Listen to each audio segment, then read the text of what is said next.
તો ભાવનગર જિલ્લામાં વ્યાજખોરોનો આતંક, વ્યાજના વિષચક્રમાં ફસાયેલા વ્યક્તિને વતન છોડવું પડ્યું છે। સિહોરના સણોસરા ગામના વ્યક્તિ વતન છોડવા મજબૂર બન્યા છે। પશુપાલન વ્યવસાય સાથે સંકળાયેલા વિક્રમ રાઠોડે વતન છોડ્યું। સોનગઢ પોલીસ મથકમાં 11 વ્યાજખોર સામે ગુનો નોંધાયો છે। વિક્રમ રાઠોડે 2019માં પશુઓના નિરણ માટે વ્યાજે રૂપિયા લીધા હતા અને જે રૂપિયાનું ઊંચા દરે વ્યાજ અને પઠાણી ઉઘરાણી કરાતી હતી। માથાભારે શખ્સોએ ધમકી આપીને માર પણ માર્યોના આક્ષેપ થઈ રહ્યા છે। વરાખતમાં બળજબરીથી મકાન લખાવી લીધું હોવાનો પણ આક્ષેપ કરવામાં આવી રહ્યો છે।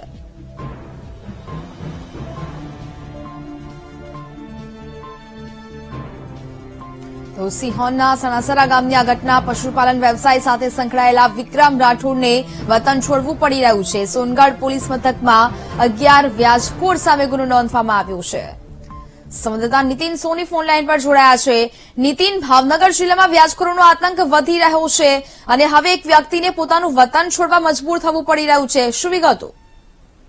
જી, ચોક્કસ કહી શકાય કે ભાવનગર જિલ્લામાં વ્યાજખોરો જે ત્રાસ છે એ વધી રહ્યો છે। નાનો માણસ હોય છે, પોતાના રોજગાર કે ધંધા માટે પૈસા ઉછીના લેતો હોય છે, પરંતુ ત્યારબાદ જે વ્યાજખોરો હોય છે રકમ આપ્યા પછી તગડી રકમની ઉઘરાણી કરતા હોય છે। આવી જ ઘટના એક આવી છે સિહોર તાલુકાના સણોસરા ગામની જે ઘટના છે।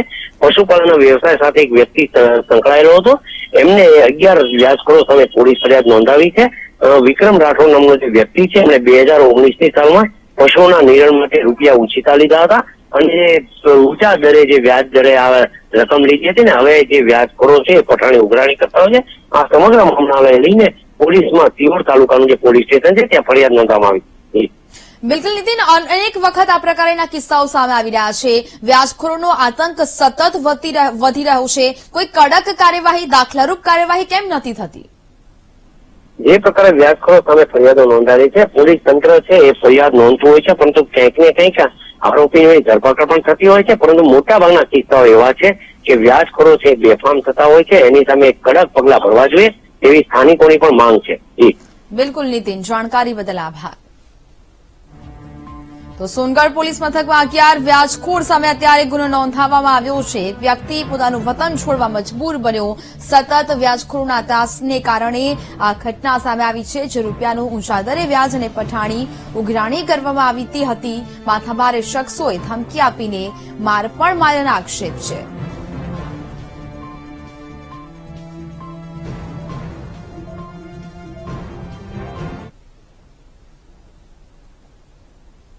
મને પોલીસ સ્ટેશને ઓનલાઈન અરજી કરેલી મારી ફરિયાદની વ્યાજખોરોના ત્રાસથી મેં ફરિયાદ કરી। હું 3 દિવસ સોનગઢ પોલીસ સ્ટેશને જઈ આવ્યો, તે છતાં મારી એફઆઈઆર દાખલ નહીં। મારી જુબાની બધું કમ્પ્લીટ થઈ ગયું છે, પણ મારી એફઆઈઆર દાખલ નથી કરતા અને આ લોકોના માનસિક ત્રાસના લીધે આજ મારો પરિવાર રઝળી રહ્યો છે। કોઈ જાતનો મને ન્યાય મળે એવું કરો, પણ તે છતાં ન્યાય મળે એવું લાગતું મને નથી।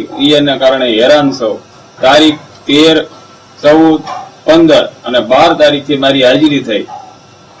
તારીખ 12 અને 13, 14 ને 3 દિવસ મેં સોનગઢના પોલીસ સ્ટેશનમાં ગયો, આખો દિવસ ગયો, મને ન્યાય મળે એવું કાંઈ થયું નથી સાહેબ। એટલે મારા પરિવારની સલામતી નથી અને વ્યાજખોરો અને આ માનસિક ત્રાસ દેતા એજન્ટો મારા ઘરે આવીને ધાકધમકી કરી રહ્યા છે, એટલે મારી કોઈ સલામતી નથી। એથી કારણે હું સ્થળાંતર કરું એ જવાબદાર સરકાર તમે રહેશો।